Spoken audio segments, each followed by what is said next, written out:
बिस्मिल्लाहिर्रहमानिर्रहीम अस्सलाम वालेकुम। आप उसामा गाज़ी यूट्यूब चैनल देख रहे हैं। ओआईसी का इजलास हो रहा है और तारीख़ी तौर पर अगर देखा जाए तो ओआईसी का सबसे अहम इजलास इसको कहा जा सकता है, इसलिए कि ये फ़लस्तीन की सूरत हाल पर हो रहा है और यही वो मामलात हैं जिनकी वजह से ओआईसी का असल में वजूद आया था अमल में। यानी ओआईसी बनी है एक तरह से फ़लस्तीन का जो मामला है इस पर बनी थी। तो अब आप देखिए कि एक दफ़ा फिर ओआईसी के लिए बहुत बड़ा इम्तिहान है कि उस पर क्या मौक़िफ़ इख्तियार करती है। और सबसे बड़ी ऑर्गेनाइजेशन इस्लामी ममालिक की और 57 इस्लामी ममालिक, 57 से ज़्यादा इस्लामी ममालिक उनकी ऑर्गेनाइजेशन है। तो कुछ लोगों ने तो उम्मीदें लगाई हुई हैं। अब ताहिर अशरफी साहब का भी इस पर बयान आ गया है, लेकिन सबसे ज़्यादा उम्मीदें पाकिस्तान और तुर्की से हैं। क्यों ये है और तुर्की और पाकिस्तान क्या कर रहे हैं, क्या उनकी सोच है, वो क्या सोच लेकर गए हैं और ओआईसी में क्या बातें हो सकती हैं, इस बारे में मैं आपको बताने वाला हूं। लेकिन पहले मैं आपको ताहिर अशरफी साहब जो इमरान खान साहब के मुआमले खुसूसी हैं, वो क्या कह रहे हैं और उनकी क्या उम्मीदें हैं वो आपको बताना चाह रहा हूं, क्योंकि ये सऊदी अरब के शाही ख़ानदान के बहुत करीब हैं। और उन्होंने बाकायदा ट्वीट करते हुए कहा है कि फ़लस्तीन पर होने वाली वहशत और दहशत के खेल को ख़त्म होना है। उम्मत मुस्लिमा को उम्मीद है कि कल खादिमुल हरमैन शरीफैन शाह सलमान बिन अब्दुल अजीज़ की क़यादत में इस्लामी ताउन तंजीम अहम फैसले करेगी।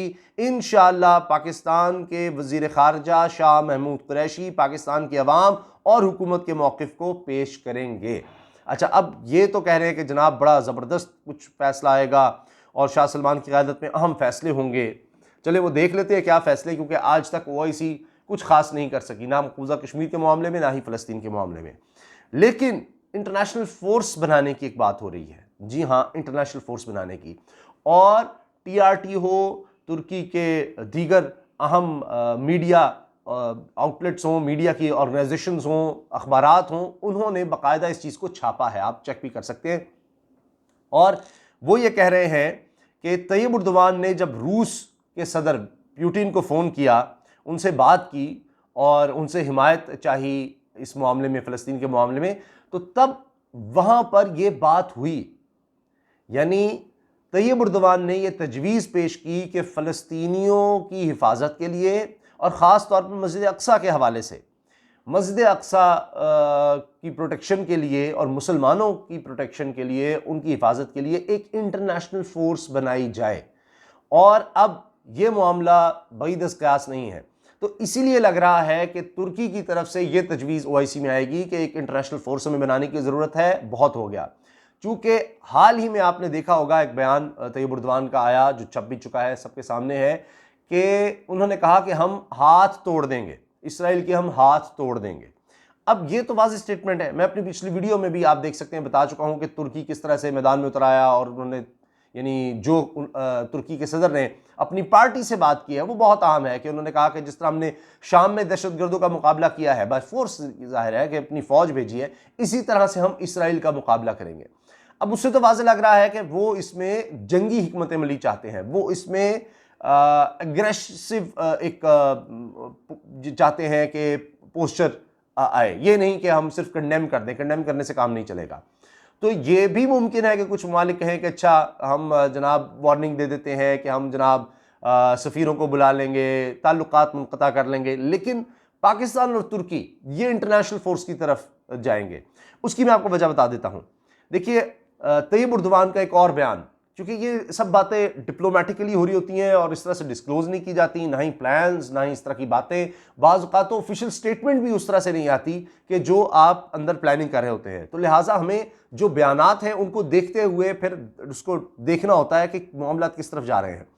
तैयब उर्दवान का ये कहना है कि जो मेरे जहन में होता है वो इमरान खान की ज़ुबान पर होता है। फिर इमरान खान से रब्ता कर चुके और सऊदी अरब से भी रब्ता हो गया। इमरान खान से जब रब्ता हुआ तो उसके बाद ये तैयब उर्दवान जिस तरह कह रहे हैं कि जी मेरे जो जहन में होता है वो इमरान खान की ज़ुबान पर होता है। अब तैयब उर्दवान रूस से जब बात कर रहे हैं, उनके सदर से बात कर रहे हैं और उनसे सपोर्ट हासिल कर रहे हैं, और रूस साथ खड़ा हो गया इसराइल के खिलाफ, इस्लामी ममालिक का साथ दे रहा है या तुर्की का साथ दे रहा है। इसी तरह चीन, वो भी मैं वीडियो बना सकता हूँ, वो आप ज़रूर देखिए कि चीन ने जो स्टांस लिया है उसने ऐसी तैसी करके रख दी अमेरिका की। और सिक्योरिटी काउंसिल का भी इजलास हो ही रहा है, वो भी आप वीडियो देख सकते हैं। अभी 2-3 वीडियोज़ में जो पिछली हैं उनमें से एक वीडियो वो है। अच्छा, तो जनाब तैयब उर्दवान ने इमरान खान से भी बात की और उसके बाद बड़े खुश नजर आए। तो ये बात जो वो रशिया से कर रहे हैं इंटरनेशनल फोर्स की, यकीनन ये बात उन्होंने इमरान खान से भी की है कि इंटरनेशनल फोर्स हमें बनाने की ज़रूरत है, और यही बात वो कर रहे हैं। तमाम लोगों से रब्ता किया है, नाइजीरिया, इसके अलावा उज़्बेकिस्तान और कई और ममालिक से तैयब उर्दवान ने बड़ा एग्रेसिवली रब्ता किया और मुसलसल बड़ी सख्त स्टेटमेंट्स वो दे रहे हैं। तो इसका मतलब यह है कि इमरान खान को भी उन्होंने साथ ऑन बोर्ड ले लिया, या उनको हामी नजर आए इमरान खान भी कि इंटरनेशनल फोर्स बिल्कुल हमें बनाने की तरफ जाना चाहिए। तो लिहाजा अब ये बात देखनी है कि क्या सऊदी अरब भी इसमें साथ आता है, क्योंकि हुआ ये है कि जब इमरान खान अपने हालिया दौरे पर सऊदी अरब में गए तो तब तुर्की का भी एक पैगाम वहां पर गया, और आप देखिए कि वो कितना कामयाब रहा ये दौरा इमरान खान का, कि साथ ही यानी ये दौरा मुकम्मल होता ही है तो उसके साथ ही क्या होता है कि इतने ताल्लुकात खराब सऊदी अरब और तुर्की के कि तुर्की के वजीर खारजा चले जाते हैं सऊदी अरब, और वहां पर सऊदी अरब और तुर्की के वज़ीर खारजा की मुलाकात हो जाती है। तो ये जो तुर्की की तरफ से पैगाम था, जब इमरान खान ने पहुंचाया, पाकिस्तान ने पहुंचाया, तो मामलात काफ़ी बेहतर हो गए और दोनों ममालिक करीब आ गए। अब देखना यह है कि सऊदी अरब ने जो बयान दिया है कि जी दुनिया एहतसाब करे इसराइल का, ये शाह सलमान जो सऊदी अरब के बादशाह हैं उनकी स्टेटमेंट है कि दुनिया एहतसाब करे।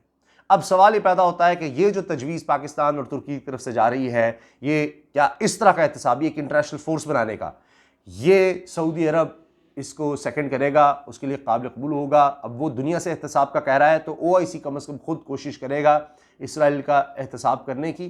तो ये अगर सारे ममालिक मिल जाएं तो यकीन करें, यकीन जानिए, ये इसराइल के लिए एक बहुत बड़ा धचका होगा। कोई माने या ना माने, ये इंटरनेशनल फोर्स बनाने का क़याम, यहीं से इसराइल का बुरा हाल हो जाएगा।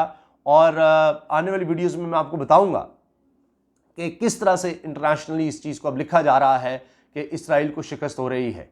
अगरचे अभी ताज़ा खबरें हैं कि 153 शहादतें हो गई हैं, 40 से ज़्यादा उनमें बच्चे हैं फ़लस्तीनी शहीद हो गए हैं, लेकिन दूसरी तरफ इसराइल का मुसलसल नुकसान हो रहा है और उसने सोचा भी नहीं था कि इतना ज़्यादा उसको कभी भी नुकसान पहुँचाया जा सकता है।